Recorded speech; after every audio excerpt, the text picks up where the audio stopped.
Мерцают угли в полумраке, камина задышал дымок, и плещет на багряном маке крылом лазурным мотылек. С самого доброго времени суток семейная программа «Вечер у камина» приглашает вас вновь окунуться в теплую атмосферу приятных воспоминаний и манящих шансами перспектив. Любите получать неожиданные презенты? Вы, вне всякого сомнения, наш зритель. Ведь, как утверждают философы, каждая новая встреча – подарок самой судьбы. Сегодня моими собеседниками станут супруги и талантливые музыканты, участники известного в городе и далеко за его пределами аккордеон-дуэта «Идиллия» Татьяна и Александр Григорьевы.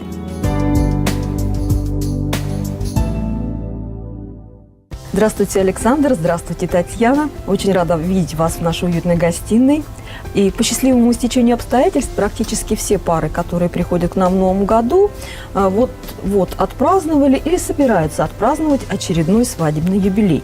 Я знаю, что у вас тоже прекрасная дата, такая изящная, но в то же время закаленная градусом жизни, 20-летие. А помните, как все начиналось? Это первая любовь, а первая любовь, она вообще никогда не забывается. И если говорят, что первая любовь, она проходит и никогда не женится по первой любви, это неправда. Ну, пожалуйста. Замечательный пример. Да, но это 20 лет официальной жизни, а еще где-то порядка 6 лет 6-7 лет мы еще общались, дружились, учились вместе. Первая встреча все-таки, вот помните, где состоялась? Вот, Александр, как вы видели Татьяну? В музыкальном училище, я учился на 3-м курсе, а они вот еще соложата, первокурсники, пришли учиться. Ну, вот там и завязалось. Татьяна, ну, с вашей стороны, как это было? Выхожу всегда из кабинета и всегда натыкаюсь на этого высокого, стройного юношу с такими зоркими, ясными и очень умными глазами. И, естественно, проявила интерес, и все. То есть он заставил себя увидеть, заставил на себя обратить внимание. Ну и все. Естественно, щелкнуло где-то и на всю жизнь. Саша творческий человек, поэтому, наверное, предложение тоже было каким-то необычным. У него всегда все написано в глазах. Слова он говорит не любит, не произносит, но всю жизнь я вижу и чувствую его поддержку, его любовь. И, в принципе, слова нам не нужны. Я всю жизнь ощущаю кожей эту любовь. Слова были, я помню, короткие. Я за тобой, ты уезжаешь со мной. Вот и все. Да. Собирайся, я приехала за тобой. Татьяна, я знаю, из Белова, ты из Киселевска, Да. Встретились в Прокопьевске. Вот такая да. судьба. Ну, такая. Так сложилось. После 8 класса я тоже уехал из Киселевска учиться. Вернее, как жил в Киселевске, а учился здесь в Прокопьевском училище. А потом так вот и закружилось. С Прокопьевском все у меня связалось. И учеба, и первая любовь, и первая педагогическая деятельность, практика в этом же музыкальном училище. И так вот и на работу сюда устроились, нас пригласили в этот город. Вот. Как-то вот все через Прокопьевск у нас завязалось. Росли профессионально, творили, стали известными. Ну, расскажите, пожалуйста, вот сегодня чем занимаетесь? Работаю в Прокопьевском колледже искусств, преподаватель по классу аккордеона, и я заведующая отделением инструмента народного оркестра. Очень интересная профессия, потому что всегда с молодежью. Только одних вырастешь, приходят другие. Профессия творческая. Ну, очень интересная. Обожаю свою профессию. Александр, ну откройте секрет, где учат на руководителей домов культуры, дворцов, таких как Маяковский? Сам задаюсь этим вопросом уже порядка 10 лет. Где же учат? Жизнь учат. Жизнь, опыт, практика. Руководителю надо знать несколько шире, несколько больше. И очень хорошо, что основная масса наших руководителей, ну, по крайней мере, в культуре точно знаю, что это люди, все равно, которые что-то умеют делать сами. Они не просто вот руководители. Все люди, которые у нас работают, руководители в учреждениях культуры, они все профессионалы своего дела. Вот так вот и учимся на ошибках, на опыте друг друга и на успехах каких-то. Как относитесь к тому, что Александра зачастую дома-то и нет? Редко видитесь. Вот недавно с форума приехал, с международного в Питере ездил, да, тоже опять отсутствовал. Сейчас новогодье, вот эта пора самая такая горячая, да, рождественские каникулы, снова день и ночь на работе. Тяжело? Я сама работник культуры, я знаю, что это такое изнутри, поэтому отношусь совершенно адекватно и спокойно. И, если честно, настолько у меня тоже есть своя очень такая активная жизнь, что мне порой даже и поскучать-то некогда. Каждая наша встреча, она, естественно, становится очень трепетной, теплой. И на самом деле самое главное не количество общения, а его качество. То есть можно сидеть целыми днями дома и при этом быть в очень плохих отношениях. А можно видеться редко, ну вот какая-то уже интуиция. Вы знаете, всегда не знаю, когда придет, потому что у директора рабочий день, как говорится, ненормированный. Соответственно, когда он подойдет, я не знаю, но вот эта чуечка уже есть, когда я могу чем-то заниматься дома, крутиться по кухне. И в тот момент, когда вдруг меня тянет подойти к окну, я подхожу, либо он подъезжает, либо он выходит из машины, либо вот он поднимается. То есть это уже такая незримая связь. Зачастую так и происходит, мы даже Телепаты. удивляемся. Просто смотрим в глаза. Языком чувств вот так больше вот так на общение вдохе. происходит. Ну все, мы поняли. То есть уже порой есть не разговариваем. Вот такой вот стройный дуэт, да? А все-таки в дуэте есть кто-то, кто исполняет главенствующую партию или равноправие? Мужчина – это всегда глава. Так У должно нас в быть. каждых и вопросах так будет. по-разному. Мы даже программы для компьютеров изучаем разные. То есть зачем изучать одно и то же? Если я освоила программы для набора нот, то, что нам нужно, и кучу другого, да, муж освоил, например, какую-то работу с музыкальными какими-то вещами и так далее, с интернетом. Поэтому я постоянно в нем нуждаюсь, и он, соответственно, тоже. А что касается домашних дел, ну, я понимаю, что человек на работе. Я же не буду сидеть и ждать, когда же он придет и мне что-то там домашнее сделает. Понятно, что я могу сделать абсолютно все. Равно так же, как и он. Когда я занята там по какие-то курсы, конкурсы провожу, вообще прихожу очень поздно. Так же и ждет, и изготовит, вдруг он раньше пришел. Безусловно, по любому поводу мы принимаем решение только обоюдно. В аккордеонах тоже какие-то партии, нельзя же сказать, это главное, это второстепенное. Все мы просто взаимодополняем друг другу. Александра даже гармонический слух развит, сподвиг. Затянул его в этот дуэт. Я когда-то еще молодой педагог, у меня азарт, и мы со студентами играли вместе. То есть я садился также, вот за них какие-то партии играл, либо у них там дуэты, трио, я там что-то им еще аккомпанировал, либо там на ударных инструментах, либо на аккордеоне. И я все время с ним был на сцене. Вот она на все это со стороны посмотрела, я так понимаю, что начала ревновать. Вот. А почему, говорит, мне эту пьесу, говорит, мы не можем с тобой вместе сыграть? Да, пожалуйста. Потом показались, где-то начали потихонечку вот появляться в городе на каких-то площадках. Ну, а потом постепенно нас заметили. Появилась и смелость, и все. А теперь уже все партии, которые посложнее, я уже передал спокойно. Аккордеон дуэт «Идиллия» очень хорошо известен в городе, и, наверное, трудно найти прокопчанина, да и жителей соседних территорий, которые бы хоть раз не имели возможности насладиться вашим творчеством. Не хотелось бы верить. Ну, я лично слышала много раз, и мне очень нравится. И хотелось бы узнать, а кто придумал такое гармоничное название? Нам нужно было выступить на одном из губернаторских приемов в Кемерово. В общем, такое солидное мероприятие, бомонд, большие люди, ответственность огромная. Но нам поставили условие, что у вашего коллектива должно быть какое-то название. Вот, то есть не просто там дуэт аккордеонистов. Или как раньше Татьяна Александр Григорьева. Да, ну, до это этого неинтересная мы фамилия. были вроде вот так вот, безымянные, что называется, по фамилии, по именам. Взял словарь, просто орфографический словарь, музыкальный словарь и какие-то прочие такие вот вещами обложился. И просто потихонечку начал выписывать более-менее подходящие всевозможные элегии, дельвейсы. Да, выписал вот много-много-много этих вариантов. И начал, значит, по родственникам, по друзьям, по знакомым, Да, по коллегам абсолютно всех. спрашивать, какие, что, как и что. И вот это слово «идиллия», все начали на это реагировать. Ведь говорят, семейная идиллия, у вас семейный дуэт. И вот это вот слово как нельзя лучше вот легло, и мы попробовали. Ну, давай назовемся так. Люди сразу восприняли. У вас получается и семейная гармония, и музыкальная гармония. А вот все-таки какое самое важное событие в вашей семейной жизни за 20 лет произошло? Ну, для меня, конечно же, это рождение моей любимой доченьки, Ну, если в семейной моей жизни брать, то да. ягодки, моей солнышки. невероятное, конечно, событие, долгожданное очень. И, конечно, я буквально растворилась в ее воспитании, потому что Александр как раз проходил его становление, он очень много работал и приходил буквально вечером, чмок и все, и спать. Когда подросла уже, конечно, мужчине стало интереснее, когда уже подрос, уже что-то можно вообще с ним делать. Ну и, конечно, он полностью включился. Но папа всегда был, это папа выходной, папа праздник, папа это прекрасные игры, а мама все остальное. К сожалению, сегодня она не присутствует, потому что она сейчас в данный момент находится в Томске, где учится. Она у вас золотая медалистка. Кроме основного образования, она получила еще несколько направлений в образовании. Да, мы, конечно, были всегда очень заняты, и она, по сути, развивалась у нас сама. И все, что она выбрала в своей жизни, она выбирала сама. Мы предложили ей музыку, но, естественно, видать, мы настолько ее замучили этой музыкой в детстве, что она категорически отказалась. Но так как в нашем дворе была художественная школа, просто грех был не воспользоваться таким близким расстоянием, соседством. И зная всех этих выдающихся и прекрасных педагогов, личностей, и мы ей предложили, она с радостью согласилась. К тому же у нас дедушка хорошо рисует, у нас очень много в родне художников, музыкантов. Ну так, самодеятельно.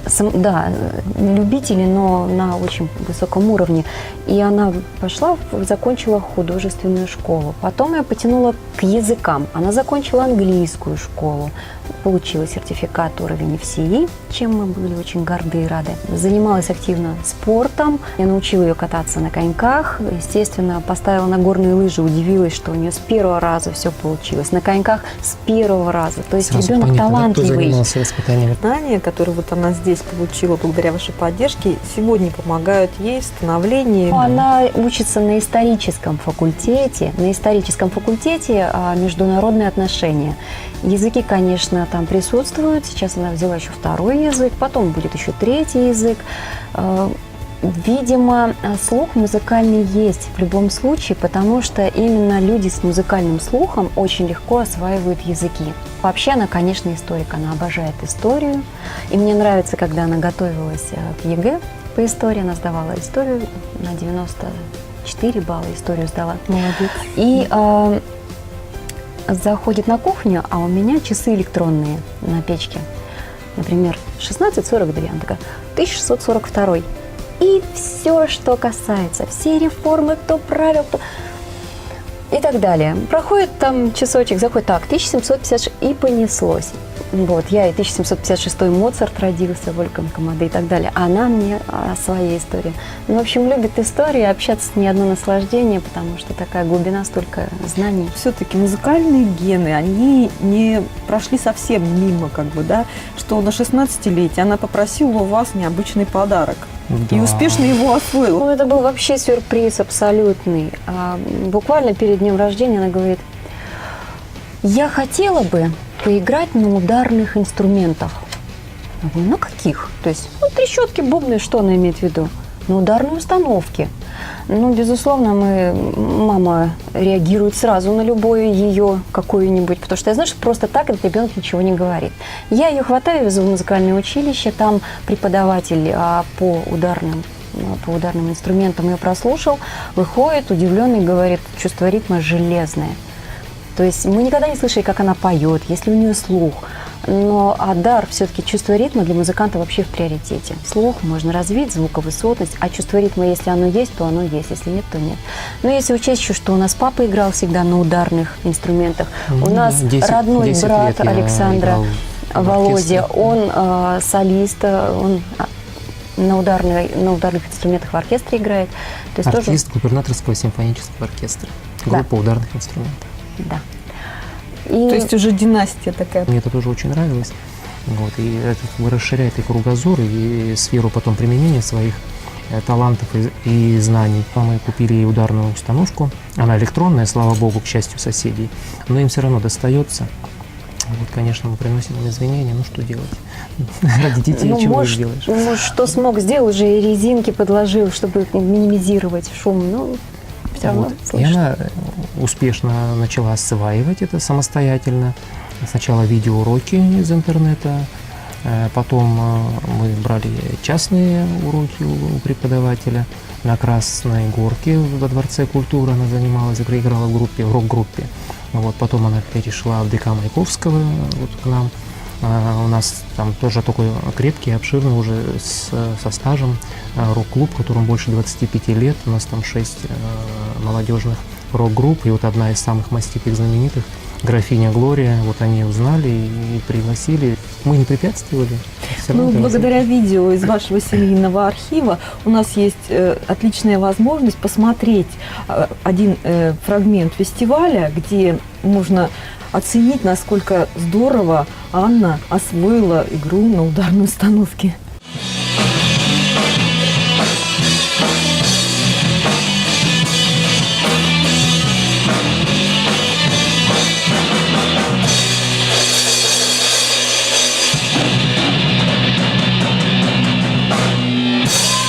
Вы люди, которые любят путешествовать. Во Францию попали вы, да, на конкурс. Расскажите немножко об этом событии. Фестиваль «Хрустальная лира» во Франции. Выехала огромная делегация от России. Мы проехали через всю Европу на автобусах до самого Парижа. Вот. И там было запланировано несколько концертных выступлений в разных точках. Ну, фестивальная программа в полном понимании этого слова. Перед разной публикой выступали. Вот. Ну, там все равно это был фестиваль-конкурс, то есть было жюри международное, и французская сторона, и российская сторона. Вот. Публика принимала хорошо, тепло, и привезли вот оттуда мы в город Прокопьевск хрустальную лиру, которая вот до сих пор вот она хранится. Ансамбль «Скоморохи» тогда, я тогда еще работал в «Скоморохах», был руководителем, тоже очень блестящим, успешно все выступили. И вот, то есть мне пришлось там трудновато разрываться. Приехали с гордо поднятой головой в родной город, не посрамили ни Россию, ни Кузбасс, ни Прокопьевск. Париж – это столица любви, столица романтики, вот так уж повелось. Было ли время вот насладиться видом? Да, свободное время у нас было. Мы на Эйфелеву башню, конечно, на самый последний этаж. Мы уехали во французский Диснейленд, и до сих пор это самое запоминающееся и неизгладимое вообще впечатление в моей жизни, потому что таких просто умопомрачительных карусели аттракционов я нигде не видела. Мы старались в любом городе, где мы останавливались, по максимуму посетить все. Если мы остановились в Дрездене, мы тут же полетели в Дрезденский музей. Если мы в Берлине были, кто-то пошел просто променад по магазинам совершать. Мы куда пошли? В самый знаменитый берлинский зоопарк. Тот самый знаменитый Шербур, да, маленький городок, шербургские зонтики, мы все знаем. Прекрасную музыку Леграна из кинофильма. Морской музей мы посетили, да? Кто-то там и мидий поел успел. Ну да, не надо завидовать. Мидии были вкусные, хороши. Это впечатлений масса. Перейти хочется к новогодним традициям. Вот в каждой стране они свои. В Японии, например, становятся поэтами и пишут стихи. В Монголии приглашают большое количество гостей. В Италии избавляются от всего лишнего посуды, старой одежды, даже мебели. А как проходит Новый год и какие традиции его сопровождают? Вот именно в семье Григорьевых. Я, наверное, ото всех помаленьку набрала, потому что, чистку я делаю однозначно. Перед Новым годом у меня коробка, все, что чем я год не пользовалась. Я чего-то не знаю опять. Ты опять что-то выкинула? Не санкционировано. А потом через пару лет он говорит, там у меня был. Я говорю, да? Где? Если человек год не пользовался, значит, это ему не надо. Я теперь понял, оказывается, это итальянская традиция. Да, а ты ругаешься, понимаешь, это выкинула, это. Но я не выкинула, я людям отдала, кому это важнее и нужнее. За месяц до Нового года у меня класс весь наряжен, подъезд наряжен, но мы продолжаем ставить елку. Александр часто садит деревья, он знает, как долго они растут, и мы уже много лет ставим искусственную елочку. Для запаха, конечно, это и мандарины, апельсины. Александр, а есть новогоднее фирменное блюдо от Татьяны? Каждый раз какой-то сюрприз. Но всегда это будет обязательно какой-то салат, потому что она знает, что я любитель салатиков. Вот. Последние годы как-то там ананасики, креветки, я помню, мне все время запоминаются. Вот. А остальное вот все импровизация. Искусная хозяйка. Слов нет. Одни слюни. Говорите мне в левое ухо, я и лучше слышу. Видите, я говорила о том, что человек никогда ничего не говорит. Господи, хоть здесь услышу что-нибудь приятное. Хорошо готовлю? Очень. Видите, такой приятный новогодний вам подарок. Что удивительного было в это новогодие? Наконец-то закончились праздники, наконец-то выходные. Ну, это выходные опять с ответственностью в голове. А у меня с дочерью одна традиция. Мы после новогодней ночи 1 числа, 1 января, когда погода прекрасная, просыпаемся, а не поехать ли нам покататься на горных лыжах?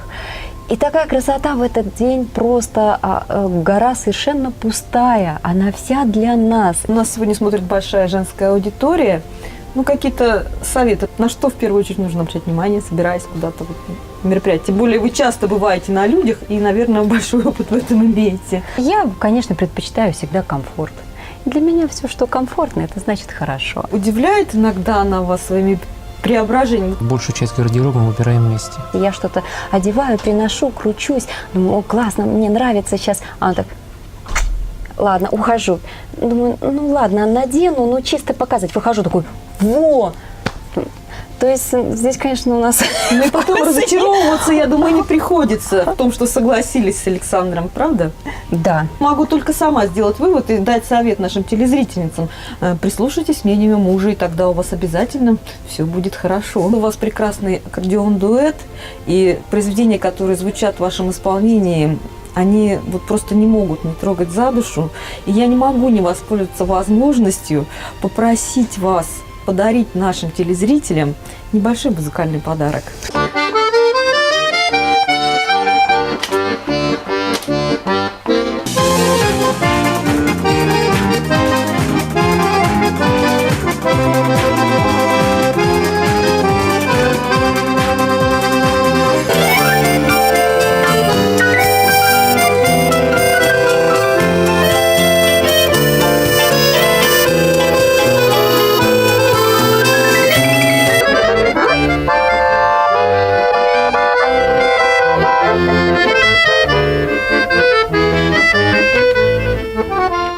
К отличному настроению, которое, я уверена, сейчас царит у экранов телевизоров, хочется немножко добавить искренности новогодних пожеланий. Дорогие наши телезрители, от всей души, от нашей семьи желаем вам крепкого здоровья, семейной идиллии, неиссякаемого потока изобилия, процветания, чтобы рядом всегда были ваши близкие, и все у вас в жизни сложилось.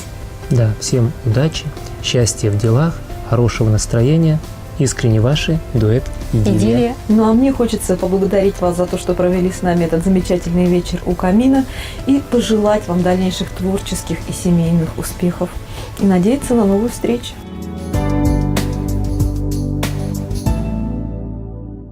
Верьте в счастье, и оно непременно поверит в вас.